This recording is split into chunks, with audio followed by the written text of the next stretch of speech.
what's going on? What is going on, San Francisco? So this is the Dare Show podcast. Where I talk music and stuff. So let's talk about something that's been trending on Twitter. This some kind of like I think because of the VMAs, this like pop culture account on Twitter has been like posting like pop culture moments, like VMA, Beyonce moments, Britney moments, stuff like that. And so one of the moments that came up was like Ashlee Simpson. Oh, wait. Ashlee Simpson lip syncing on SNL. Now, I watched the Ashlee Simpson show, and I think the SNL thing kind of garnered or helped her get the Ashlee Simpson show. Probably along with Jessica having that show with Nick and Jessica. But yeah, that Ashlee Simpson show was a mess. But I was just thinking, like, people, I guess, were like in outrage that she had lip sync, or she was about to lip. She didn't even get to do it. That's the funny part. It wasn't like mid song. It was like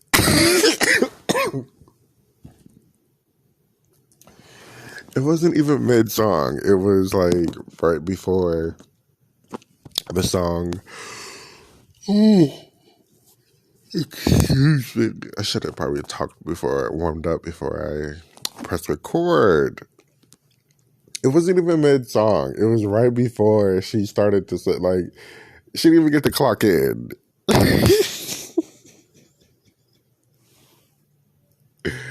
It was on a Monday, I'm waiting on a Tuesday. And then she like looked around and she ran off stage, and then they got close-ups of the guitar players singing. I think she dated one of her guitar players, if I'm not mistaken. But I'm like, oh my gosh, that was like so funny. But then the thing is, like, people were so much in outrage about lip syncing. It's so funny because, you know, lip syncing is so relevant today. But then I'm like, I heard, you know, being a little Patti LaBelle fan, reading stuff, somebody was saying that on Soul Train, a TV show, Don Cornelius always wanted them to lip sync.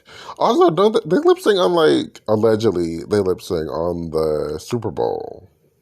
Or there's like a backing track. The Super Bowl, I think, doing the national anthem.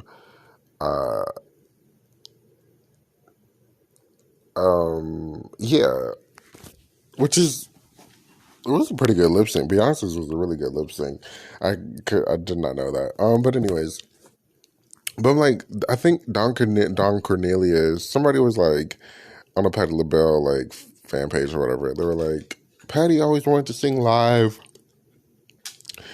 and something like she had to like convince Don to let her sing live, but he always wanted them to sing with the backing track or lip sync. So I'm just like, lip syncing, you know, of course, it's nothing new, but I'm just like, they really tore her a new hole for no reason. Poor Ashlee Simpson, but she got a show out of it. I remember like the Orange Bowl. There was like some kind of drama with that, or she was trying to prove herself or something like that. Ashlee Simpson can sing. I don't know if any of you listen to Ashlee Simpson, but I adore. I think I've said this a lot on the Dance Show podcast. I adore Miss Ashlee Simpson. She is the singer. She's not the singer, but she has really, really delicious music.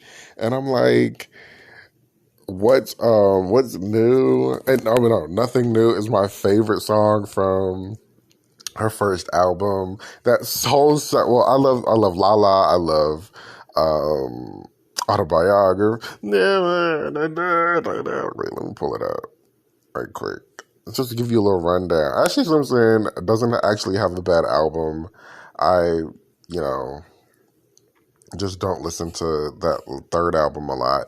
But me and my cousin, we really got into, Pieces of Me. That's the song. So just, oh my gosh. Those songs bring me back to, I think, yeah, Ashlee Simpson was like one of my first albums that I bought myself. And so those songs bring me back to like the fifth grade, and I went to like Angel Island. Let me go on a little tangent. Like in California, I don't think a lot of other places do this, but in California, or maybe they do, I don't know. We went on like different field trips. So like one trip, I remember we went to like I lived in the Bay Area, so we went to the marina, not the marina. Oh crap, some bay, Half Moon Bay. We went to Half Moon Bay, and we were like doing like fishing and marine biologist shit. I don't remember exactly. I just remember like going there, moving the feeling and the emotion. But then we also went to Angel Island in the fifth grade, and Angel Island, how the immigrants came over, and we had to like live like the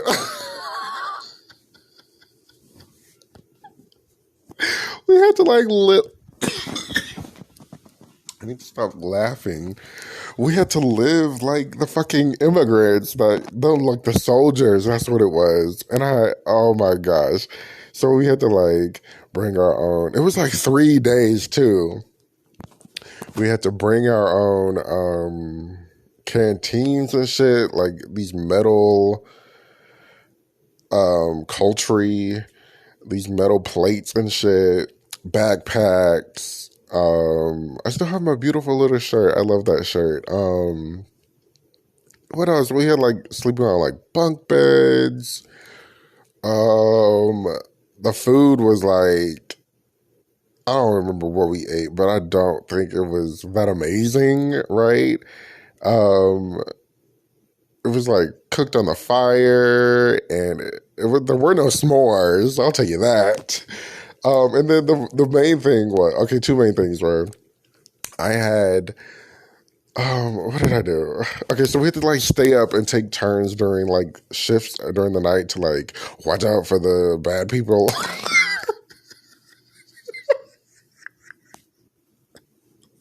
Watch out for the bad soldiers or whatever that we were watching out for. And look, I was not like I was now where I could stay up a little bit late at night. I was nodding as fuck. I kept going to sleep at the table because they were like, pick you. Hey, it's your turn to come do your shift. And I'm like, no. It was overnight. I think it was overnight, not 3 days. Yeah. I think Coloma was 3 days. This was overnight or like a night or something like that. So then I like went to sleep. I kept going to sleep at the table. This is like the fifth grade. Why do they have fifth graders trying to stay up doing these like shifts? It wasn't even anything to do. Oh my gosh, what a mess. But anyways, I kept going to sleep, and the lady kept waking me up, and then I was just like, leave me alone. So then the other thing was, I think that was like the next day before we left, we went on like a hike. Somehow I twisted my ankle. Oh my gosh. That was horrible. Going up the hill, somehow I like fucked up my ankle. I didn't tell anybody really because like the Virgo in me is like, let me power through. I can do this. Happy birthday to me. It's my birthday, September 1st, but I can pay rent, so it's not that happy. But I'm going to the Lady Gaga concert, so I'm really excited. But anyways, I hope she sings Applause. I really do. I really want her to sing Applause. Please. All I really want to hear is Rain on Me. Because I saw a clip of her like moving around on stage. And I'm like, okay, I have to like go watch her sing. And she sounded good too. That's the thing. She sounded good. And she was just like on the floor, like scooting around or something. And I'm like, oh my gosh, I need to sing Rain on Me. The stupidest things that I get me attracted to certain things. But anyways, So like the Virgo was like, let me not say anything. I'm gonna power through. I could do this, and I did. And that's the thing. We had to like hike to the campsite, and then we had to hike back to the ferry. And so I'm like, my ankle's fucked up. I had to hike down from the hike. Then we got ready to leave. I had to hike up to the campsite. I was just like, oh my gosh, it was ridiculous. I don't know what happened to my ankle. I don't even know how I got it fixed or whatever. What was I talking about? Ashlee Simpson. Oh yeah, so I love me some boyfriend. Wasn't that her diss to like Lindsay Lohan or somebody? She changed over her whole blonde. She was killing it this era. Hello, hello. I love love. Burden up. And another life, baby. This is like pop rock, my girl, Ashlee Simpson. Um, and then Out of My Head was like her third album that came like many years later.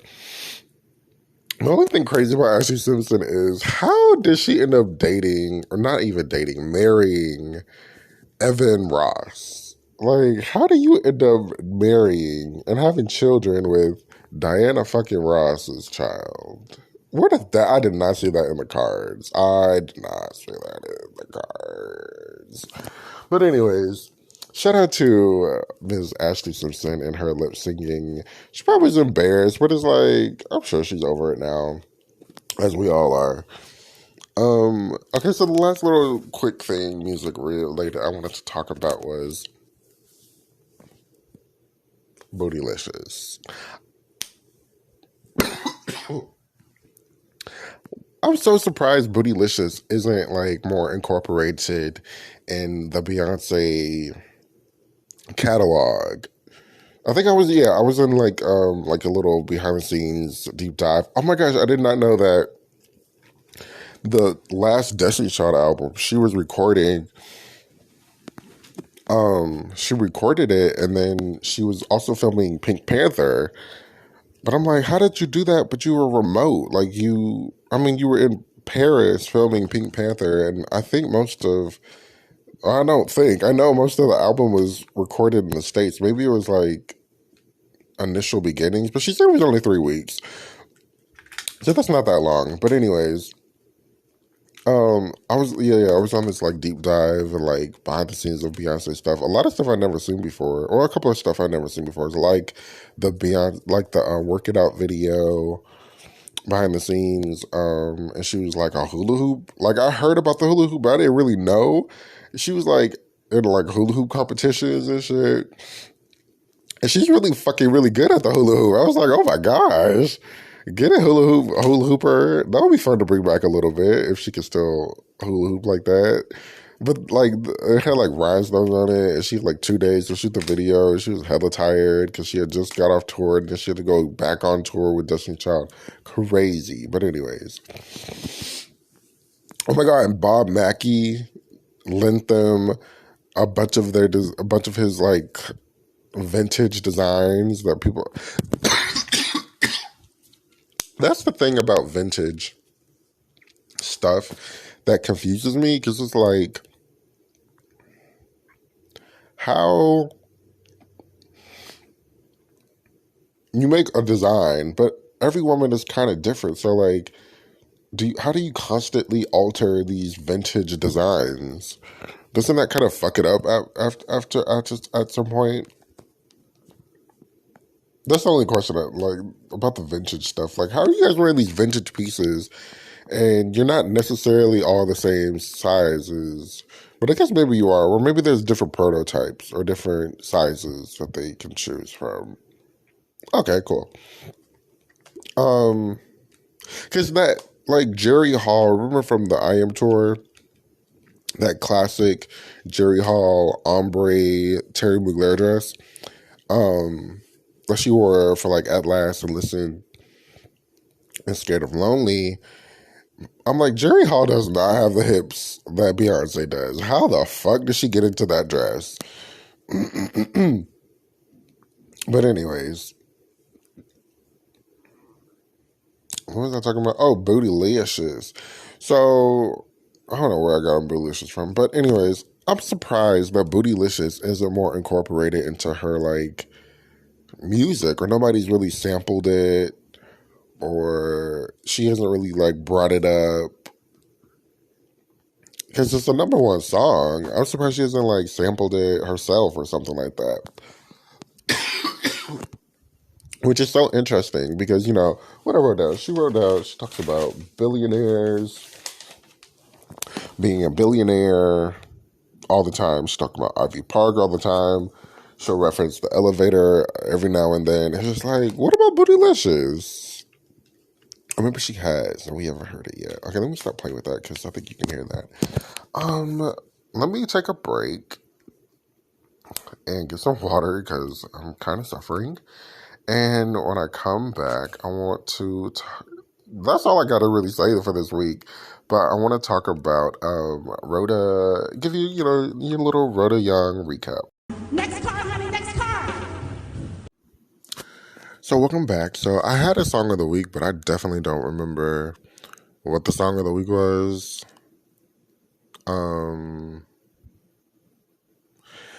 Side note, so the VMAs were this past weekend, and Nicki Minaj, she won the award, and she got to perform a couple of songs. I was in and out of the interest, but mostly freaky, super freaky, whatever, super freak, whatever that song is called, the number one song, her new number one song that came out. It's still boring. And the barbs are really nasty, and I got one of them suspended on Twitter because, wait, let me tell you what happened. My theory still is super freaky girl. The first part is very like fun and keeps me captivated, but after like 2 minutes, that song is so fucking boring, and even live, it's still boring. Like, I'm just like, okay, can we move along? I'm not saying songs are bad. A lot of songs are just 2 minutes too long. Like, cut that shit off and keep going, because I'm bored now. But anyways, I forget what the song of the week was. The Barb, he was like, or she, whatever. The Barb was like, I wish you were at Pulse Club night. Wait, what am I trying to say? I wish you were at like the Pulse Club shooting. And I was just like, what a thing to say. Just because I don't like this fucking song like that. When the Trumpet Sounds. Rhoda Young. Okay, so this is Rhoda Young's recap. Let's talk about Rhoda. So not a whole lot has happened this past week with Rhoda. But here's some key things. So she got an award on Saturday. Her glam team was so fucking late, and she was so mad. It was crazy. And then like when she's waiting for her glam team, she's pulling up to the office, and they're like, there's like a car flipped over, and then another car gets into another accident down the street. That was so fucking crazy. But anyway, she got, I think the event was called When the Trumpet Sounds Women's Award or something like that. She got the Media Personality Award. And in her speech, it was very ironic that she's getting this award. Or not maybe ironic, but probably great at the time that this all kind of happened, because she's still fighting this like ban from Newport News. Or is it Virginia Beach? No, it's Newport News. She's still fighting this ban from the Newport News City Hall, or trying to figure out what it's about. And while she's doing that, she's also getting this award for being the Media Personality Award, the Best Media Personality Award. So, while you're getting, this award, you're also going through this thing. And so she brought that up, which was perfect, to still get the word out that she's banned, and she doesn't know why specifically, and she didn't break any like codes. And if she's wrong, she'll take the L, but she wants to know what she actually did. And nobody is giving her answers. I believe this past yesterday or 2 days ago, she had called. She said, I've been calling for 3 weeks now. Nobody has been calling me back. Nobody has been giving me answers. The lady that she talked to that was going to pull all the footage and the audio and stuff, they were saying it's like $280 to do it. It could be more, it could be less. But the thing is, we want a deposit of $200. And everybody was like, $200? When the whole thing is $280? What kind of deposit is that? I don't know if she did it or not. But she is still fighting that. But also, I forgot to tell you guys last week or 2 weeks ago that the local newspaper was doing an article on her and following her around, and they still were. The Virginia Pallet, I believe it's called. If you remember last week with My Rock King being missing and the parent being, you can steal your child. You can steal the parent if you're not married. I mean, you can steal the child if you're not married, and it's still legal. You're not still, but take your child. But anyway, so that article came out, and Rhoda. So they were following her then, and they were following her this week also, which is so cool. I hope that she reposts or posts the article when they finally finish up. Because they were just like, we love Rhoda and we want to follow Rhoda. And we know Rhoda has an impact on this, these 3, 4, 5 cities. And we want to follow her and get the word out. And she was just like, I love it. I thank you guys so much for supporting me. And they're still following her. So hopefully when that article comes out, whatever, she'll post it. Also, she had a little grandma time. Look, Auntie Rhoda is so much fun and so much witty and so exciting and so smart and so funny. But Grandma Rhoda is the cutest thing ever. Her with her grandson, Little Raymond, was like the cutest moment ever. She's so engaged and she's so like patient and so loving. And it's just like this completely different side of Rhoda that we don't really see. And she's just like, I want to spend more time with my grandchildren. Well, I spend time with my grandchildren when I can. She was cracking me up. She's like, you know what? I'm not raising these grandkids. I want to go to the club too. Give me my wig and give me my lashes. What club you going to? Okay, I'll meet you there. I was just like, oh my gosh. She's like, these are the new 50. The new 50. These 50-year-olds, we don't want to be in the house. We want to get out. And I'm just cracking you guys. But Grandma Rhoda is so much fun. Her and Rolanda, her daughter, came into town and they were like hanging out. And I think that's probably why we haven't really seen much of her. But that was so much fun. Okay, so then the Corey Bisbee case. So it's going to trial. This man who they have no evidence of killing his son. His son was missing. He went to go to the store and he came back and his son was missing.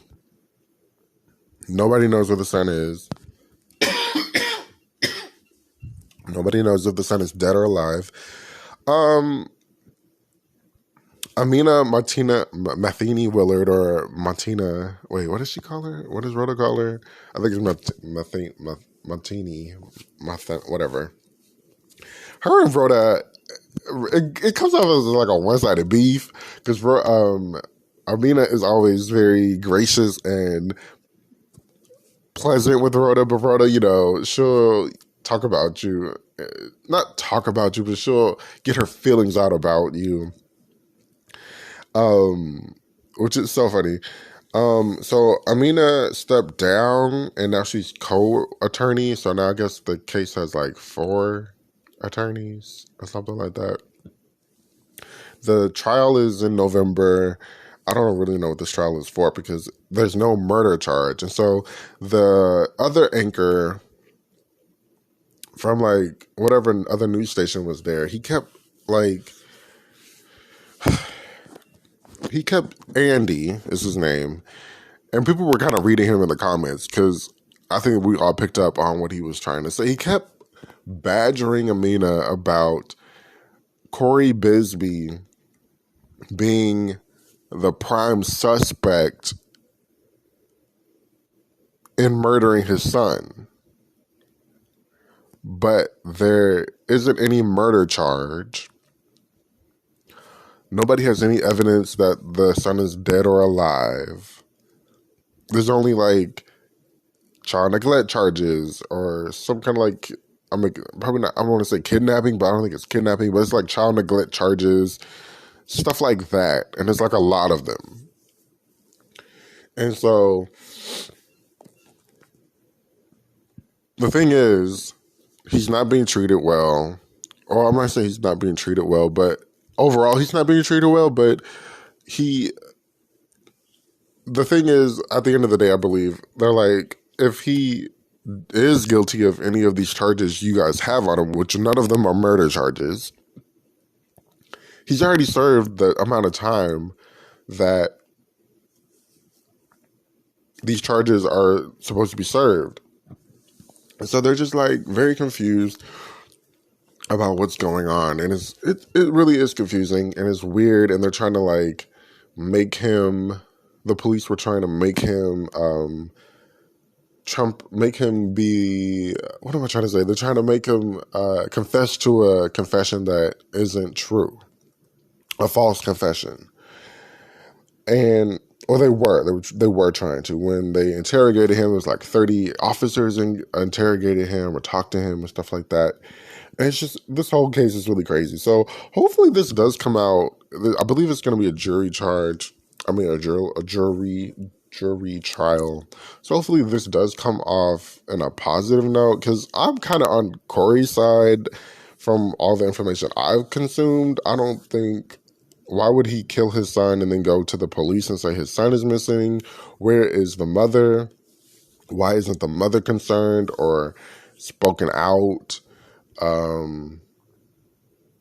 They still don't know where the son is. There's no evidence of a body. There's no evidence of him living or dead. There is no murder charge. And it was so weird and so uncomfortable and so disgusting to watch Andy continuously ask, oh, is it because do they think that because he is this prime suspect and as for killing his son? He just kept saying like the prime suspect and killing his son. And it's just like, the dude didn't kill, there's no evidence of him killing his son. And the police stopped searching 2 weeks after, or they didn't search at all or something like that. The police didn't do their best efforts to find the baby Cody Bisbee. So that's the little Rhoda Young recap I have for today. Thank you so much for listening to the Dare Show podcast. Leave a comment. You don't have to subscribe. You don't have to like. You don't have to whatever. Just leave a comment. Tell me what you think about what I talked about or what I should be talking about. Whatever. Thank you so much for listening. I'll be back another week, next week, which won't be my birthday because my birthday's today, but I got to go pay rent, so it's not really fun today, like I said. And I have this fierce single that Sammy McKinney and these little guys put together, baby. I got a single that'll make you jump up and dance, and if you can't dance to that, you got a hole in your soul, okay?